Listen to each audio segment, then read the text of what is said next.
the Alliance's presidential candidate in next year's general election. KTN has learned that Western Kenya has been identified as the region likely to produce the coalition's running mate, setting the stage for intense lobbying among leaders from the vote-rich bloc. As Haman Kamariki reports, 3 names have already surfaced in the succession debate. Listen.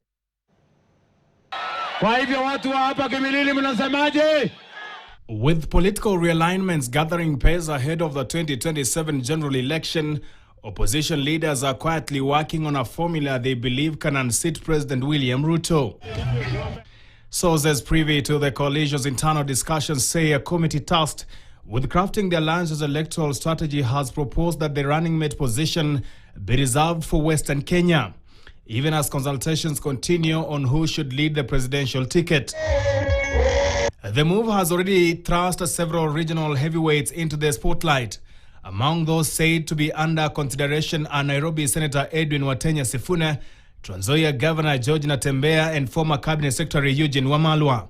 If the feeling within the opposition is that Western is very critical, then the thinking should not even be that they are going to give them the running mate, that they're preserving the running mate slot for Western.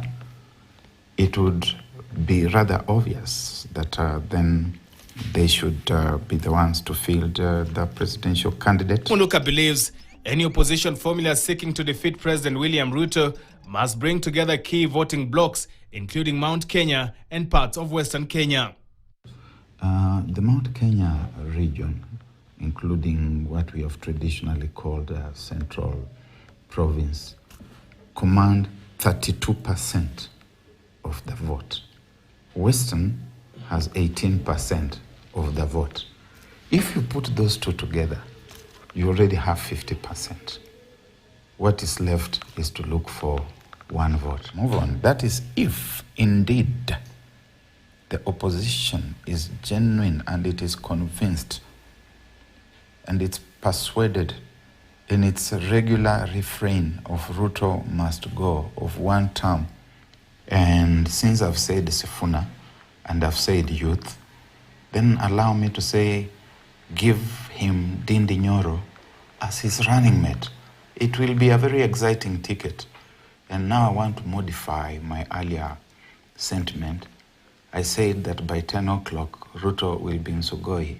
No, by 8 o'clock, Ruto will be in Sugoi.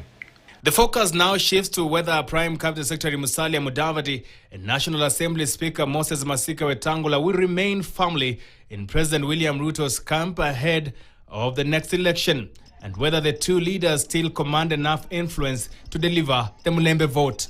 Abaluya do not follow their leaders. The leaders follow them. And when any leader refuses to follow them, he becomes irrelevant. That is why Weta is signaling his departure. And it should not surprise me that Mudavadi might find a formula of also departing. Otherwise, as things stand, they have nothing to deliver to Ruto. Haman Kamariki, KTN. Well, it's clear the political scene is getting heated by the day as we edge closer to the 2027 general election. 1 year, 2 months and some change to the 2027 polls. A lot is happening, and trust us to keep you updated.